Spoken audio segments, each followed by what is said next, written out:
This conference will now be recorded. Okay, so that day we have seen the process, right? What we are kind of like, we have started something about the DevOps. Okay, we have seen that. Okay, what maybe a DevOps is could be, and there are some things which we have started from the configuration perspective, right? We have seen that why first of all, and what are some of the services we are really going to use inside Azure. As we mentioned, we have Azure boards, wiki, Azure repos, pipeline, and test plants, and then there is also something like a artifact. So these are all the services which we really have, as a part of our Azure DevOps. As we discuss, Azure DevOps is attached to the Azure. It's one of the kind of like, it's not a part of Azure services, but definitely it's a separate service which can be really used across the cloud. So it's a cloud agnostic service which can be really integrated with any other cloud systems. It's not just limited with Azure, right? That's what something which we have discussed. Now the flow, what we are going to do, and as we mentioned, right, we are really going to create everything from the automation perspective. And when we talk about automation, it's all about how you really deploy your application and you create that, right? As we have seen, Ramana, you only showed us that, how we can really kind of like create applications and what are some of the steps actually which are involved in case if you want to go from Docker build, push, and maybe deploy that to the application, right? And that everything we have done using a normal commands. We have logged into the virtual machine and we did most of the part manually. But now with this one, with the CI/CD pipeline, we definitely will be doing everything in an automated way, and we'll have to understand that one. Now, as you know, right, first of all, whenever you want to do any automation, you need to understand how that thing really works in a manual way so you can automate that one. Because the advantage is once you automate that, you don't have to anymore do manual things, right? That's the main thing. But now when you are configuring that one, we have to make sure we are providing enough information for that automation, because automation is not like, it's not automatically happening. It's something like which you have configured, saying that okay, this is something which should really work, and that work is something which we will be mentioning as a pipeline. And for that pipeline we will be using a process or a method or a script actually, which is a YAML based script. We'll talk about YAML as we move ahead, but this is what we will be really doing. And I also showed you how we can really create a project inside Azure, how we can create the the organizations and the project inside your Azure DevOps, and how we can really enable the parallelism request. Right now, that parallelism request is nothing but to enable the pipeline, because whenever you are running this particular pipeline, it is running on some kind of a instance, and we'll see this in a action so you can really do it, right?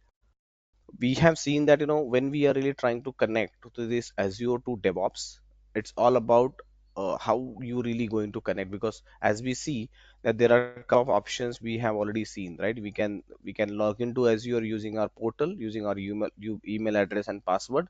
We have also seen how we can really log in using Azure CLI. So using this Azure CLI, we can interact with all the services, we can create the services, we can talk to these services. So, or maybe get the list of these services and modify in case if required. So creation, deletion, all this CRUD operation we already call it as, something which we can do either using portal or using Azure CLI. But again, it based on what kind of a permissions you have or a user you really have, right? Similarly, when you are configuring anything in Azure DevOps, you need to create a service connection. Now that service connection, when you are going to create, is definitely not going to use your credentials, and we don't want that. Okay, it can really create, even though you are allowing them one, eventually what it will do is it will create something like a service to service communication. It's generally we go with that. So this is one service, this is another service. Now in the context of Azure, when we talk about service to service communication, that one application is connecting with another application and allowing some functionality to really perform on behalf of someone, right? Because this particular person, this particular service is really doing some action on behalf of us and behalf of as a user onto this Azure. So for that we need to create a service principle. Now service principle, the process we are going to see now how we can really do it. It's very simple again, but it's very crucial to create that continuous service principle, and I'll show you multiple ways of actually connecting to that service principle, right? We'll talk about as we move on. Now once we create the service principle, with the service principal we will be getting something like a client id and client secret. Okay, along with some other information, we'll see that what that information is, but this is a generally a client id and a secret. Now this client id and secret and your username and password secret is almost same, right? Because here you can get your identity, say like in case if I connect with that, I can connect with rk and my identity is whatever the hello, hello. So okay, I think I'm not sharing my screen, sorry guys.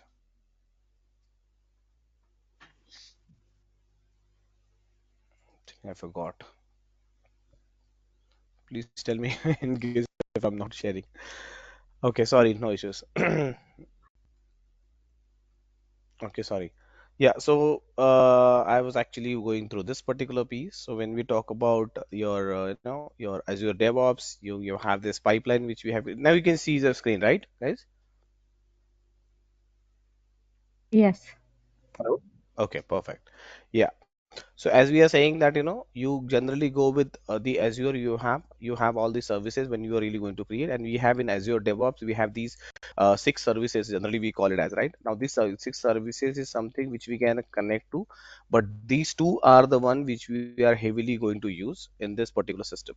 Now when you are going to connect, the Git is nothing but the same Git repository or GitHub thing which we have really seen. This is the main service, the Azure pipeline, which we are really going to connect. And this is, as I mentioned, right, this particular pipeline is running on some instance. So that means you are allowing this instance to connect to your Azure services securely.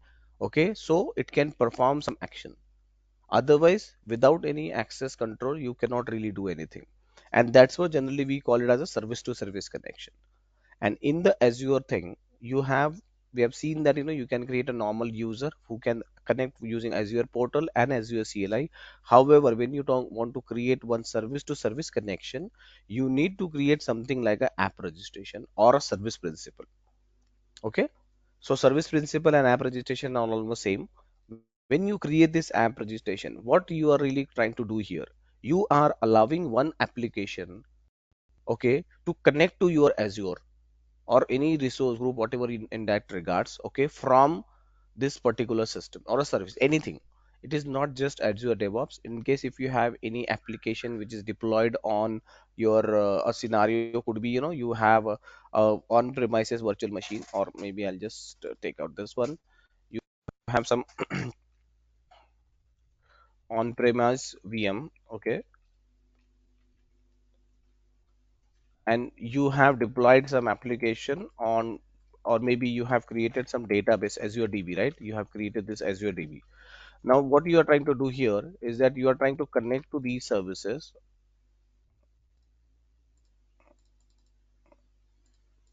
You are trying to connect to these services, okay, from your system to your system.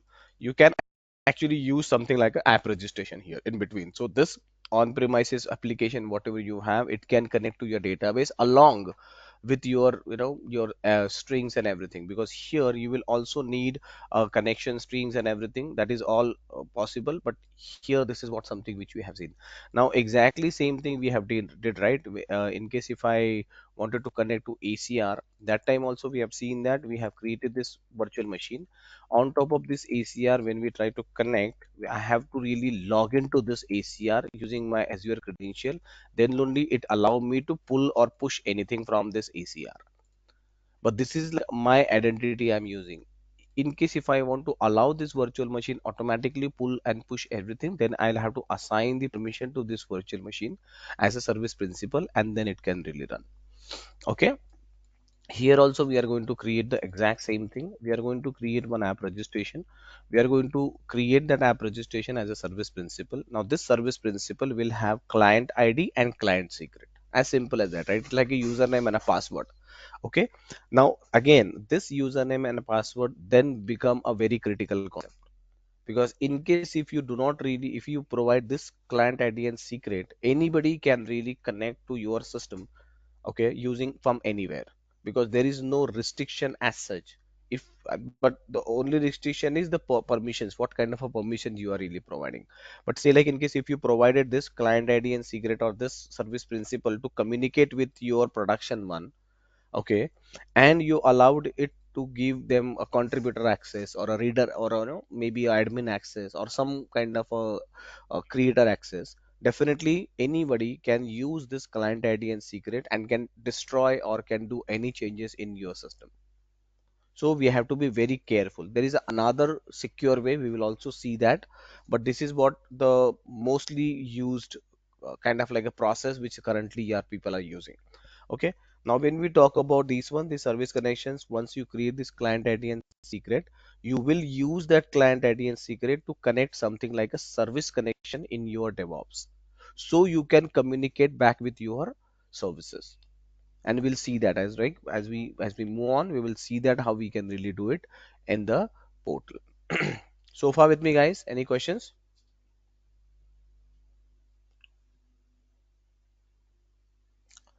No questions, okay, no worries. I'm going to start this. Okay, first, so what I'm going to do now, I'm going to connect to my system.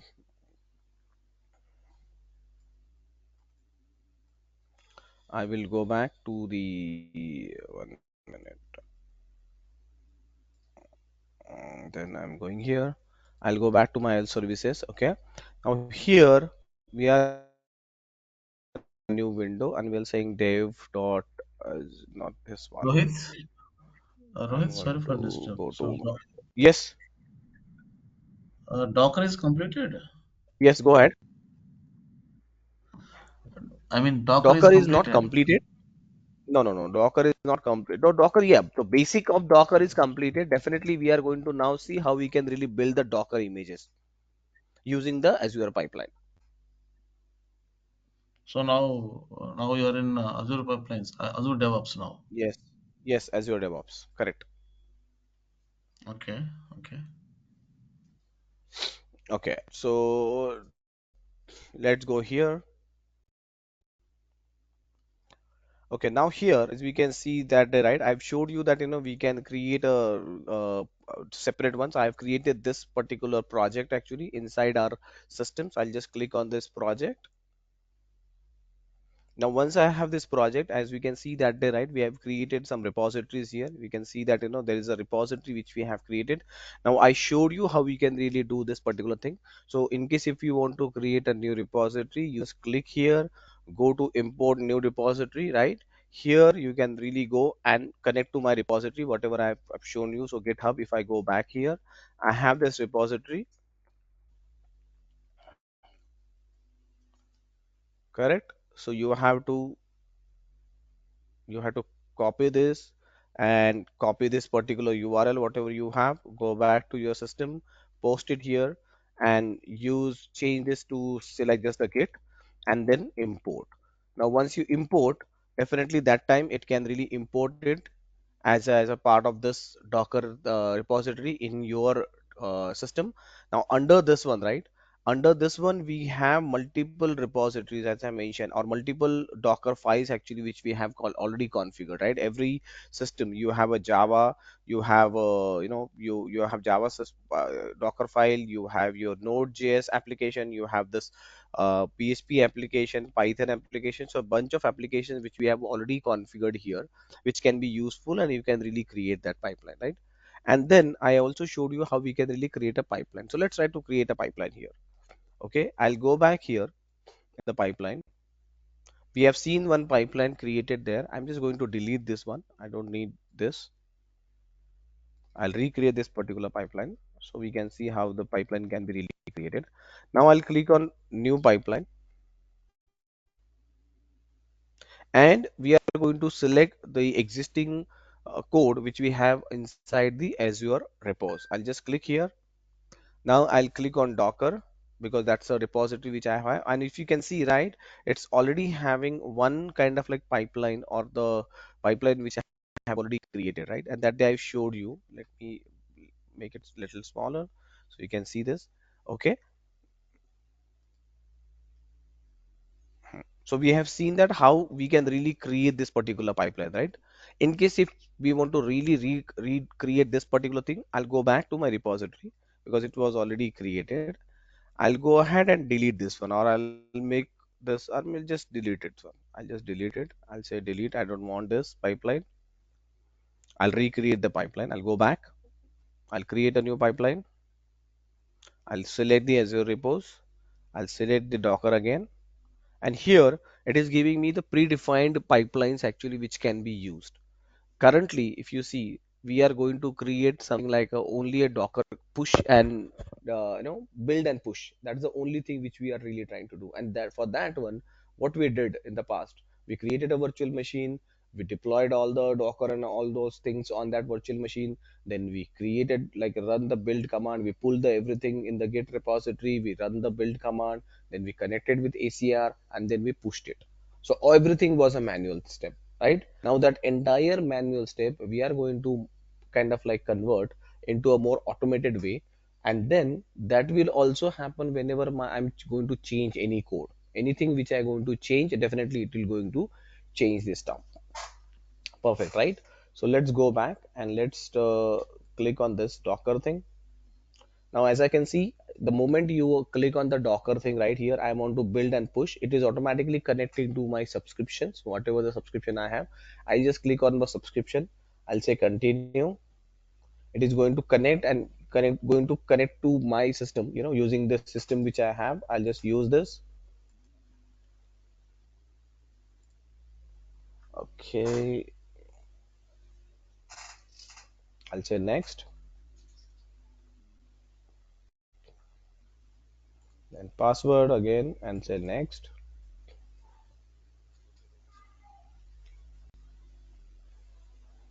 Okay, now it, because I have logged in using this system, okay, eventually what is going to happen, I'll show you that also.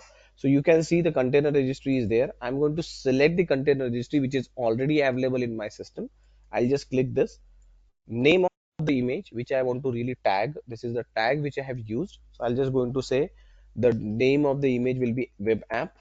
Okay, and again I'm going to use the Docker file here. Now, as you can see here, I have multiple applications here, right? Java applications and Python and everything. Here I'm going to only do the web application. I'll just say web app. Okay, and I'm going to use the same Docker file which I'm actually having in my folder under the web application. I'll just say validate and configure. Now the idea what we are trying to do here, or what we are trying to see here, is that how can we really connect to or create a pipeline without even having a one single line of code. It's everything whatever we have really created, and that's something which we are going to see now. Okay, so now if you see, it automatically created the entire pipeline for me. I haven't really done anything. I just selected the container registry and the name of the image which I want to really go with, and it automatically created this YAML. Now the good part is I can modify this YAML. In case if I want, I can modify this YAML anytime, because this is a reference which is really created. In case if I want, okay, I want to change the image name here, because here if you see, right, it is triggering this particular thing. So now let's try to understand what is happening here. This is all YAML. Okay, and then let's try to understand. We'll definitely get into more detail about YAML, how YAML really formatting and everything really goes with, but this is how it really goes with. Now in case if I want to show you a normal YAML kind of a structure, let me just show you something here. Let me pause this. 1 minute. Yeah, sorry, my recording. I just pause record. Okay. So now, what happened? Say like whenever you are creating any kind of a structure, right? Any kind of a text which we are going to do, or any value files, whatever we are going to do. So YAML is nothing but a values.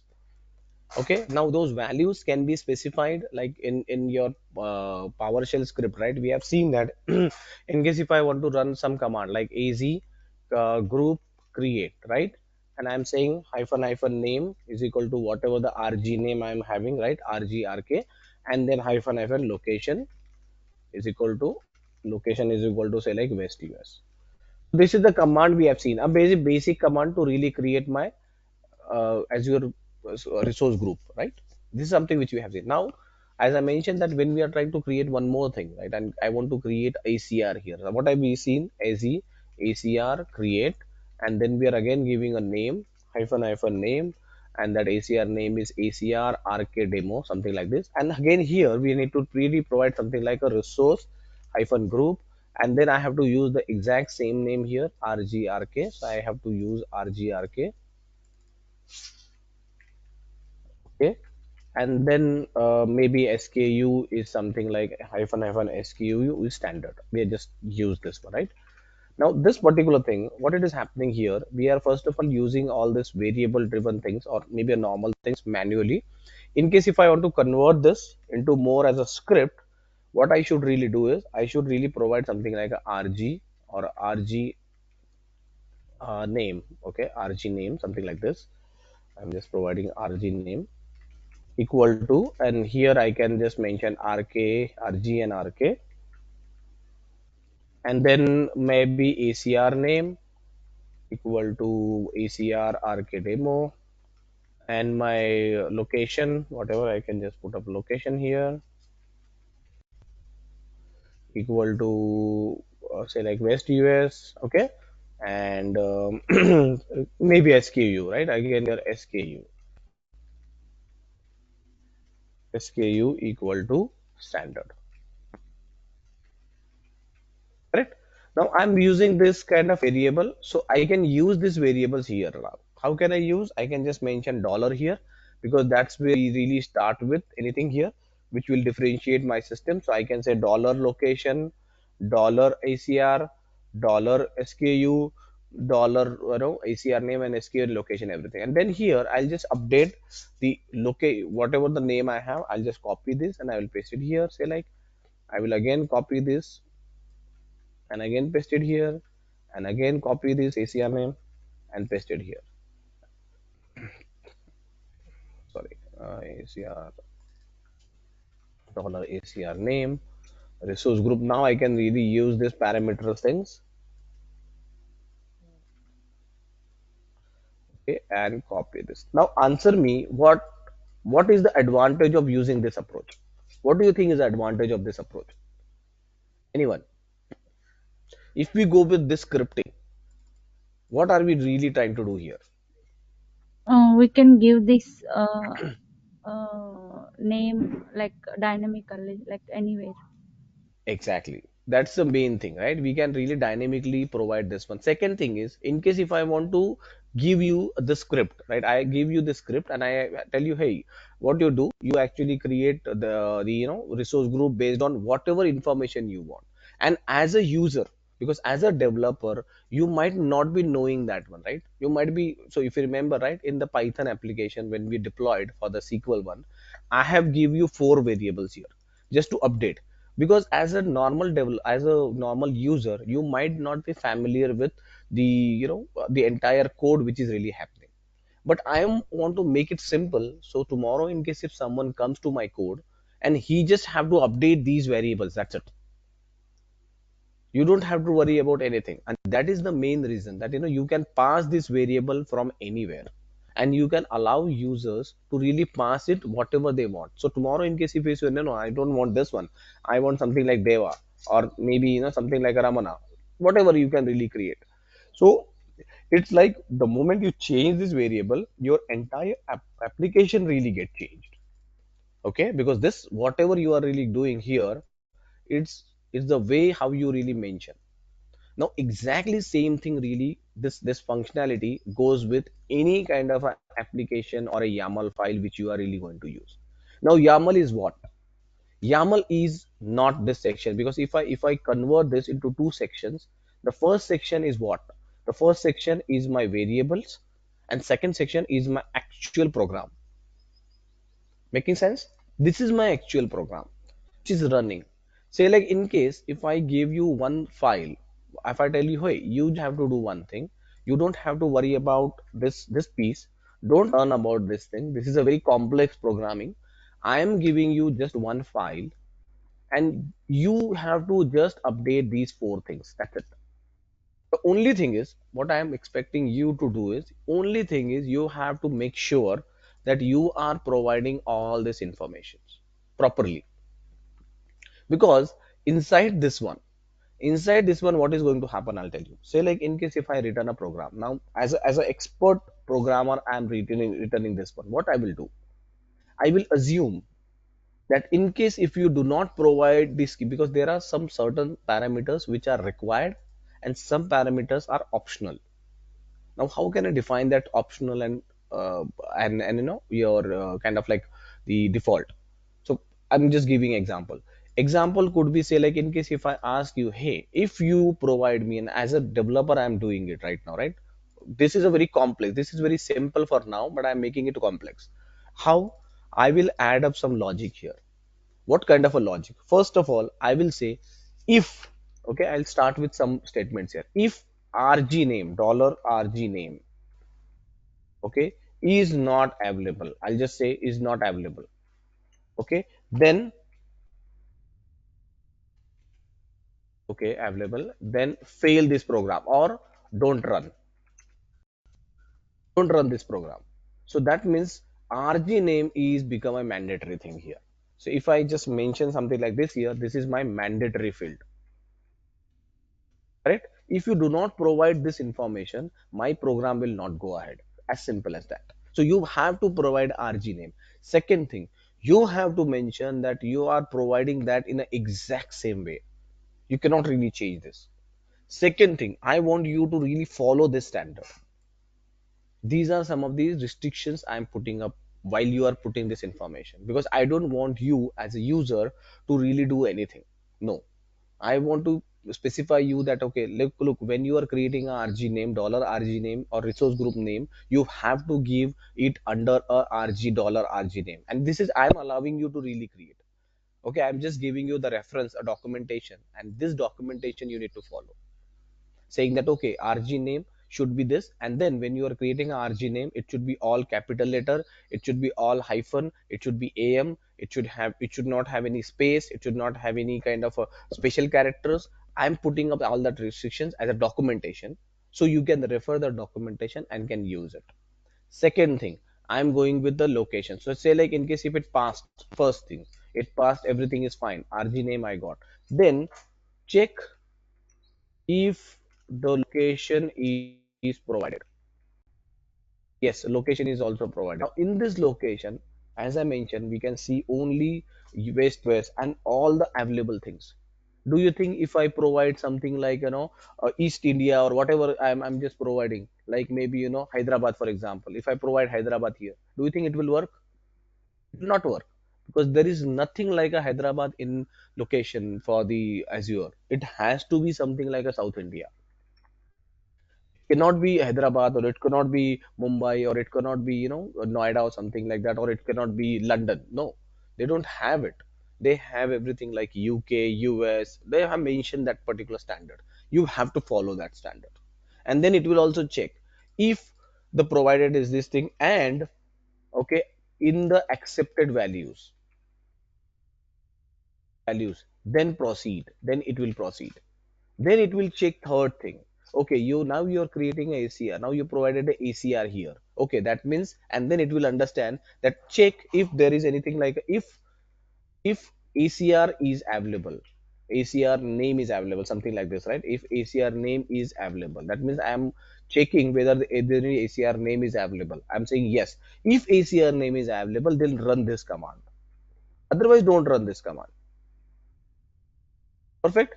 And then if I'm running this command, is it the ACR name provided properly? Yes. Is it in a normal, in a again, when you're talking with ACR name, what it is going to do? It is going to check that okay, whether the ACR name is in a lowercase, uppercase, or is it unique name? Everything is going to check with this particular program.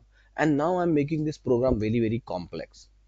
But if I give you this program, you will go mad, because you will not understand anything, and any company don't want you to really go into these kind of a details. So what they want you is to follow this thing only, that's it.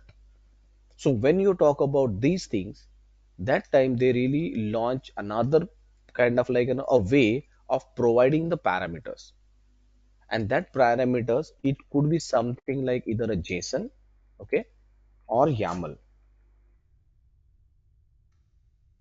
So the challenge with JSON and YAML, right? What is really do? When you're talking with JSON and YAML, it's almost same and very compatible things. And I think we have already seen that. So in case if you want to create a JSON file here, right? Say like in case if I create a JSON file and if I want to create a variables here or a name or whatever you can really do. So in case if I want to create, I have to mention a JSON like this in a curly braces, something like a name. I'm just taking here same thing, same example here. So my example is that okay, I'm saying I have to provide the RG name, okay, and then location, then ACR name and school. What I'm going to do here, I'm going to mention, I'm going to create this exactly in a JSON format. So how can I really do it? JSON name, okay, then colon space and then again the value for that one. So I'm going to say RG hyphen AM. In case if I want to add one more value here, I'll just say comma, I'll say, and then I'll say location. And again, location, I'll have to say location, and then again colon, and again double code, and then I can say South India, and I can double code, I can say comma, and again I can enter here just to go into a new line, but this will act as a one simple example. I can really do it like this also. That is also possible. You might have seen the JSON here like this way. So you can really mention something like this, and you can create the third location as ACR, sorry, ACR name, and then colon, and then again ACR RK demo, and again colon, comma, and then again SKU, colon, then space, okay, and then standard, okay, and then close the parenthesis. So this is a JSON formatting. This is a normal formatting, like the way which our script really understand. Now they mentioning no, you cannot really provide us like this. The application, this is okay as a human being, but application wise, no, I cannot really understand this one. Okay. Secondly, there is some problem with this particular approach also. I don't want to really give dollar location because in case if the dollar and it's all confusing. What they really came up with, they came up with another language which is a markup language which they call it as. That markup language is actually more human friendly. Now why human friendly? Because this is, again, this is all REST APIs, whatever you are seeing right now, all REST APIs really provide this one. So from the service to service communication, because it can really go very complex. In case if I want to provide some more details here, right, I can create something like a AKS, for example, right? I'm just creating, and inside as AKS, I want to give some more parameters for AKS, like example node name, and web application, whatever you can really go with. So I have to really create it something like this, okay, and then provide something like this details, maybe whatever the details you have. Now, as a human being, it is again very difficult to really create and read this information because it's not that user as a human friendly. This is okay. This is from the parsing perspective, from the application perspective, application can understand. But as a human, it is not that great. So, what is the alternative? The alternative is YAML. How the YAML, in case if I want to convert exactly same thing in a YAML, let's see, because YAML really comes into the between these things, these two things, I can just tell. So I have this thing, I'm just coming here, I'll just copy these things, sorry, and put up side. So you can see the difference here, right? So you have this JSON,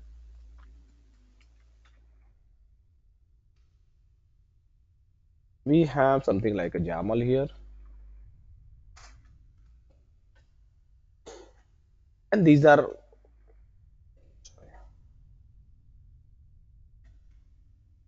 okay, and then we have, and it's not YAML, I'll just, these are normal variables, right,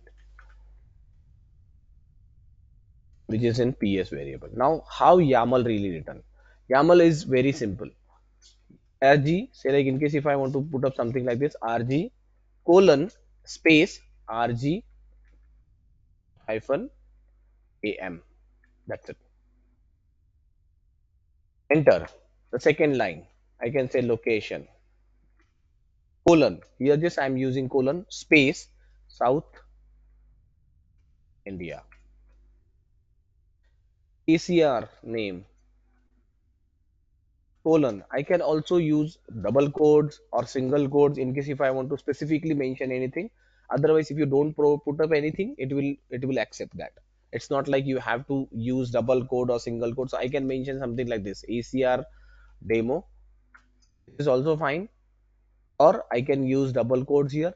I like SKU colon, and then I can say standard, or double quote I can actually mention. So these are all same. Whatever you mention, you don't provide any code, you provide a single code, you provide a double code, it's all up to you, whatever you want. But in some scenarios, it's always good in case if you go with this double code or single code, because it will act this as a kind of like, in case if you are really providing some values here. So when you really provide a values, generally we go with a single code or a double code, because that's way even YAML will understand that okay, there is some value actually you want to really do, or you want to convert this or use this as a more variable driven thing. That's also you can really use. So we can use one variable here along with this another variable.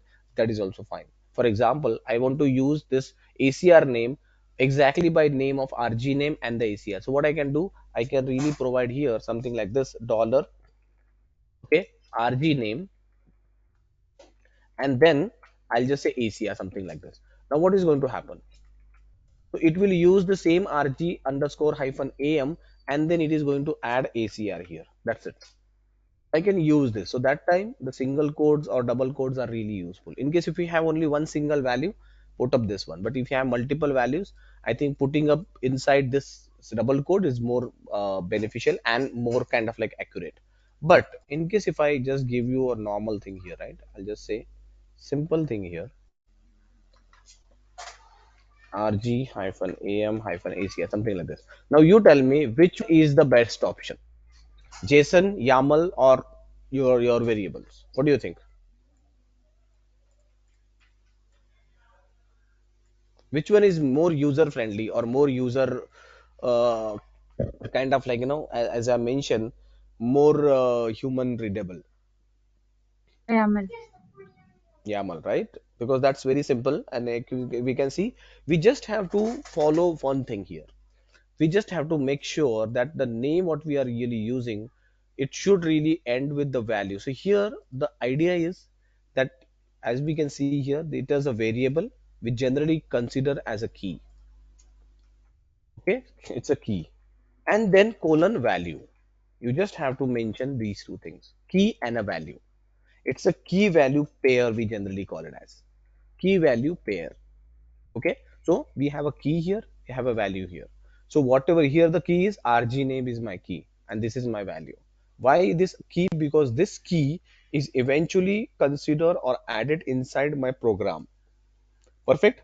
Now let's come back to our pipeline. Now why we are really need to provide this YAML format, and then this YAML format is very again very flexible. You can just put up anything whatever the way we want. But again, as I mentioned, it should be really mapped with your application. It is very important. If you put up in a different way, it will not really understand. So what that different way is? The different way, as I mentioned, I'll just go back and I'll quickly copy my program here. I'll just say like I'll copy this particular thing here from variable. I will really use it and I will copy it and I will put up in my again here only. Let's see.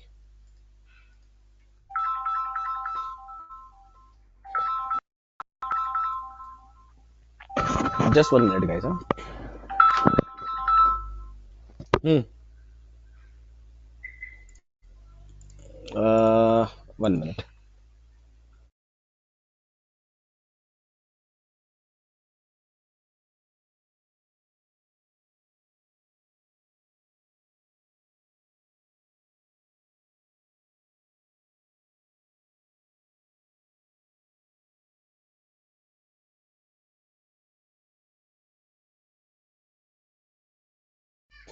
Sorry, guys. Okay. So even in this particular thing, right? It is kind of like created this. Hello, can you guys hear me and see my screen? Yes. Yes, yes. Okay, perfect. Very good. Okay, so even in this particular thing, you can see that it is really going and creating some YAML variables. Now this is just a input. Consider this as an input. The only thing is this is a formatted input. This is not the actual program. We are just providing some information to the system that how you should really act. And the program itself, which is the running in behind, right, in the background of this particular system, because this is actually, it look like a program, but this is not a program. Okay, this look like a program, this look like a very big script and things. And script is nothing but what, right? You are just giving some instructions. That instructions is something which your application is following, and that based on that instruction it is go ahead and create that. So there is an actual program which is running inside, and these are only the values which we are passing. That's it, as simple as that. But these values itself are little complex, and this is what we need to understand, that how you want to communicate. It's like you want to communicate with some other person, that person only understand English. So what is your option? You have to talk in English. That's it, as simple as that.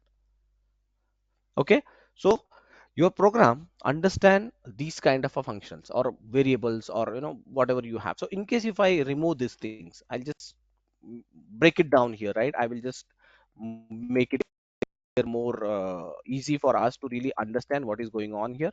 And I will just remove this one. Let's say here, let's break it down what is really happening here. So now inside a pipeline, what happens inside a pipeline, it creates some kind of a structure. So the first structure is what? The first structure is stage. A stage is nothing but it can be having a multiple stages. So you can have stage 1, stage 2, stage 3, stage 4, whatever the stages you have, you can really do the stages. Okay, now once you have the stage, inside this stage it says you can run multiple jobs. Okay, you can have multiple jobs inside these jobs, right? As I'm just mentioning this one, so you can have stage 1, you can have stage 2, you can have stage 3, based on whatever the stages you have. And then you can have jobs here. You can have job 1, job 2, job 3, everything whatever having. Inside your job you can have actually task. This is a structure for your Azure pipeline. So why we really needed these stages? Just a visual representation or making things separated. So say like in case if I can create a stage 1, the stage 1 is for maybe just for build. I can create that build. Maybe this is test, this is deploy, and do anything else. I can do this, right? This stage could be my build and deploy, like that way. So I'm creating this stage as a build and deploy, or I can use this stage as a complete stage. I can create multiple jobs. I can create job 1 is to build and job 2 is to deploy.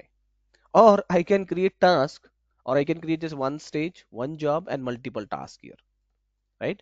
One task could be just to deploy anything, another task could be something like this. Now this task is the actual application which is really running, because they have predefined tasks. So they are saying that in case if we want to execute, and this task is nothing but the application which you really want to run in. Okay, so when you are trying to say I want to run an Azure CLI command, okay, they'll say, hey, okay, for this Azure CLI command you have a Azure CLI task. You are saying I want to do a Docker build or a Docker command, I want to run some Docker commands. They'll say, okay, you have a Docker task. I want to run some kind of a maybe I'll just say Python application. I'll just say Python. They say you have a Python task. You are saying I want to deploy some Terraform code. They have a Terraform task. Yes, you are saying I want to deploy this application into Azure Web App. They're saying, okay, there is a Azure Web App task. So for that, everything they have already mentioned a task. You just have to call that task. But when you're calling this particular task, you need to also provide, because one is a calling, right? Just a calling. But just calling will not help. That task requires some inputs. Correct? You are saying I want to run Azure or maybe a Docker here, right? Docker build and push. Saying fine, no problem. I'm going to call this task, but what are you going to do with this particular task? So you are saying I want to build a Docker file or Docker image. Let's say fine, no problem. You want to build a Docker image? Build it. I'll help you to build it. But where is your Docker file? Give me the location. Now location means what? It's inside the same repository which I'm using. So give me the location within your repository so I can really use that one. Why? Because when you are going to run this pipeline, eventually this pipeline, the first step, what this pipeline will going to do is that pull, this is say like my pipeline. Okay, this is my pipeline. The first thing this pipeline is going to do is to pull everything, whatever you have in your Azure repos. All the code will get downloaded in this pipeline. Now, this pipeline is nothing but it is running on some virtual machine, right? Or some Docker containers, whatever you have. It is actually running on a Docker container. So what is happening here? So you are saying, I have a Docker container here, okay, which is running inside your Azure environment, whatever you have. So this pipeline is running on this Azure container. So the first step it will do is will first download everything on this container, and that's where it is asking me, hey, give me the location, because this guy can now understand that okay, in my when I downloaded all these folders, inside this folder there is one web app folder. Inside that folder I have a doc file and I need to run that docker file. It's saying perfect, very good, I got this location. Now the second option is I got it for the build, and for push, I what I need, where should I push? Give me the doc, give me the ACR name. Then I'm providing ACR name. This is my ACR name. It's fine, fine, no problem. I'm going to do this. So we have came from star stages to jobs to the task. We have mentioned that okay, there is a task which I have like a Docker task here, Docker command. In Docker command, I have a command actually which I can really run, which is Docker build and push. Now this guy is asking me, okay, fine, no problem, I'll do it. Give me the file location and give me the ACR name, and also provide me some more information. What information? What is should be the name or what should be the tag of your Docker image? Okay, or maybe the repository name, whatever you are saying. So you have a Docker repository name because you need to name that particular image, and what should be the task tag. So you have to provide that tag. Now again, as I mentioned, right, YAML file is all about learning what is the format, how to really format it, and second thing is what are some of the options you need to really provide. If you provide required options, it will not fail, or if you don't provide the required options, it will fail. But if you provide some options also, and if those are not aligned with the requirements, it will also fail. So you have to ensure that how you are really following that particular piece. So let's understand that. So far with me, guys, are you following me? Any confusion here? So, I'm trying to I'm trying to go yeah, slowly there, right? That why we are really using all this YAML stuff and all. Yeah, please go ahead, Raman. yeah. So you are trying to explain today is that creating Docker image with the help of pipeline, right? Exactly. Okay, okay. And not only Docker file, right? I'm trying to explain you the entire YAML thing. This is Docker is a very small, tiny component of your DevOps or of Azure pipeline. We are going to do multiple things here, right? We are going to see how we can Docker build and push. That's one thing. How you continuously change and how that change is really happening in your application. Then once you build up that Docker image, how you can deploy that Docker image into the web application. Now that is one thing. Now once Docker container, like we are going to sue the web application. Soon we will start the Kubernetes thing. Then we will see how this Docker image creation to the doc containers, how it is really working. Second thing, how you can create this entire infrastructure using Azure CLI as well as using Terraform. Everything now onwards will be using these pipelines only. We are not going to touch anything manually. Okay, everything whatever we have seen and we haven't seen, those all things we will be doing everything in a pipeline. Perfect. Good. Are you following me, like why we are using this variables YAML? Okay, I at least are you able to get it,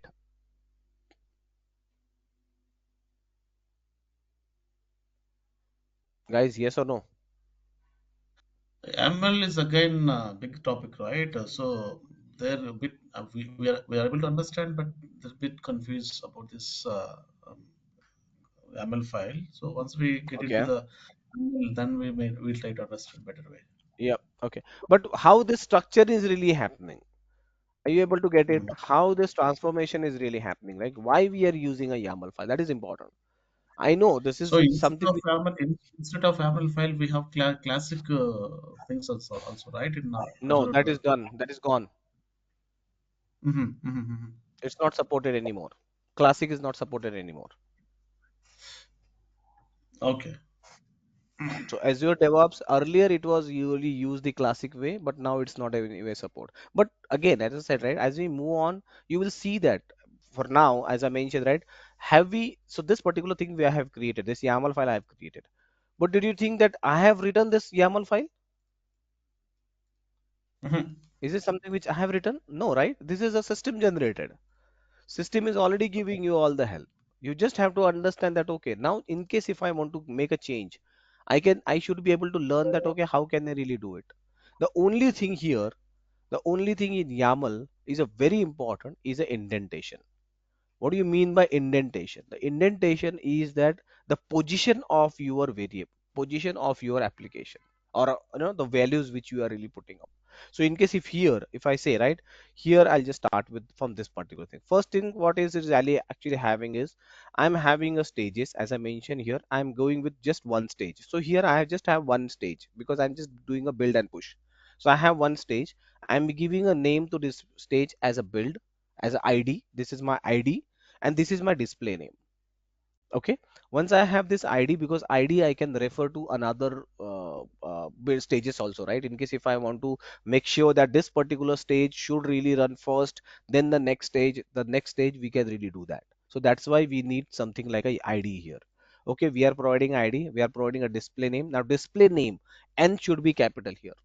You cannot really make like display name or display or only name. No, it will not understand that. You have to make sure in a exactly same way, then only it will understand. The second thing is here you can see there is something like a hyphen here we provided. So when you have multiple values, like in case if you want to create values here inside your stages, so you can say stages, okay, colon, and in case if I have multiple stages here, okay, how can I really mention the stage? I can say hyphen and then I can say stage, maybe stage 1. Then I can say stage colon stage 2 hyphen stage colon stage 3. Like that way I can really mention multiple stages. But inside every stage, in case if I want to really specify anything in one stage, I have to go inside this stage. Okay, and then I can really provide jobs here, multiple jobs. How can I really put up a jobs? I can just say double spaces here. That is important. Two spaces. YAML file is all about these two spaces. You have to understand because I'm now putting my jobs under the stage. So I have to make sure my indentation is inside. Okay, so I can understand that okay, this is inside my, this is like a folder structure, right? When you print a folder structure, you will see okay, this is my high level folder. Under that I have four folders. Under each folder I have two files, like that way. So here in case if I now want to mention something like that, I can say jobs again colon and then again enter, and here I'll again start with multiple jobs. So I'll say job, again only job, key is a job, and then job 1 is my ID. Then again say job and I'll say job 2. Again I'll say job colon job 3. Now here this is one structure of my stage, or I can really use another. Here again I can create some stages here. So if you see, or sorry, the value how we are really doing it here. One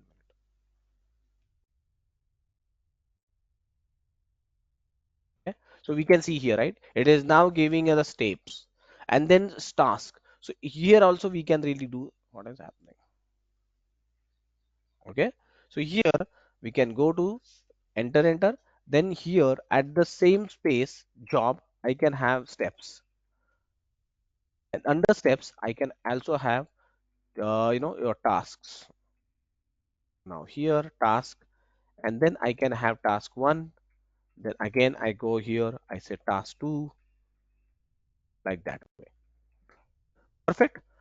Now when we are really writing this particular thing, okay,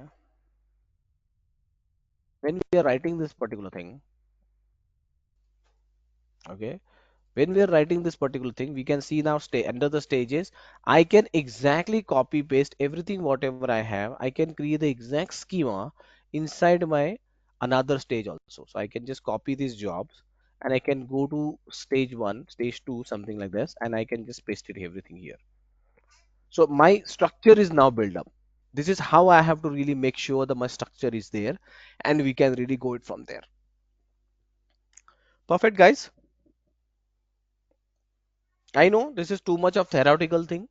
Just do this thing or watch this particular thing one more time so you can get some more understanding. And tomorrow we will get into a more details discussion about how we can really do and how this overall pipeline thing really works out, because this is where we are going to understand that in case if see you this one, right, you can see that okay, we have a build stage. Okay, under that build stage we have created just one job. Now under that job we are also using some variables here, right? Skip for that right now, but we'll get into that one also. And then I'm creating a Docker task here, as I mentioned, right?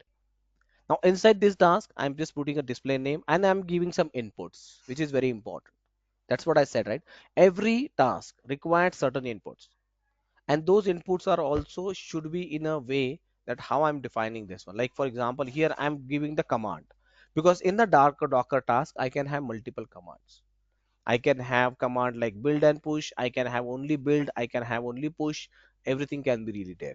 Now, apart from this, it is also requiring some repositories. And this is the way I can really, inside a YAML, I can also provide variables, right? So YAML itself is a variable driven, but inside that variable also we can provide some more variables to make it like more structured. Then I can provide a Docker file, Docker container registry name, okay, the service connection and the tags.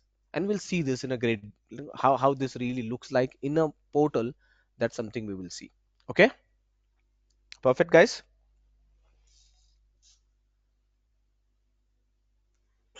Meanwhile, as I mentioned yesterday, not yesterday, on the Friday, we had discussed how to create that this thing, right? So go back to the portal, try to create your your organization here, try to create the project and enable that parallelism request in case if you are not done. So please come at least this stage. This is very simple. Ronit, I've already showed. parallel, Yeah. free file parallel, we're unable to enable it, right? Yes. Hmm. Hmm.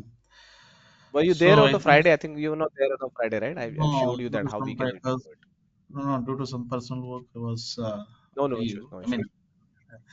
see, so far we covered in Azure DevOps is Azure boards, repositories, pipelines, No, no, test nothing, plans, and nothing, all. nothing, nothing, nothing. No, no, no, no. I've just showed you Okay, to create a project. That's it. No boards, nothing like that for so far. Only okay, basic thing we have started. As your board, no, I've just give you a very brief about what is there, boards and wiki and everything. We'll go in a detail, but I've started with the organization and just a creation of your first repository and importing the repository and creating the first pipeline. That's it. I haven't shown oh, anything else. great, great. Personal request, Rohit. Nowadays, most of the interview guys asking Azure DevOps questions only. So please, concha explain bit Exactly. So I'll detail. tell you, look, I'll tell you, just follow me along with this one. I am going to teach you only those things which are really important nowadays. I'm not going into much of a detail because that will not help you to get a job. I am Yeah, yeah, going to correct. show you everything which is really important, because look, I'll tell you, you might be thinking that why we are talking about YAML. I guarantee you that nobody really explained the YAML the way I explain. You go any requirement, not a problem. I'm not saying that I'm very good, but I know exactly why things really happen, and I'm going to explain you that why we are really going to talk about, and I'm giving you specific things. Okay, this is how you should be really doing in the production environment, so you can show this as your real project rather than showing it a normal college or normal training project. No, we are not going to do that normal training projects. Okay. Yes. Okay, So perfect, far you guys. just explained Azure repos only, right? That's it. Not even in a Okay. detail, right? Today we have started that thing. I've showed you the YAML first, because in if you don't understand YAML, why we are using YAML and all those things, you will not be able to do anything there.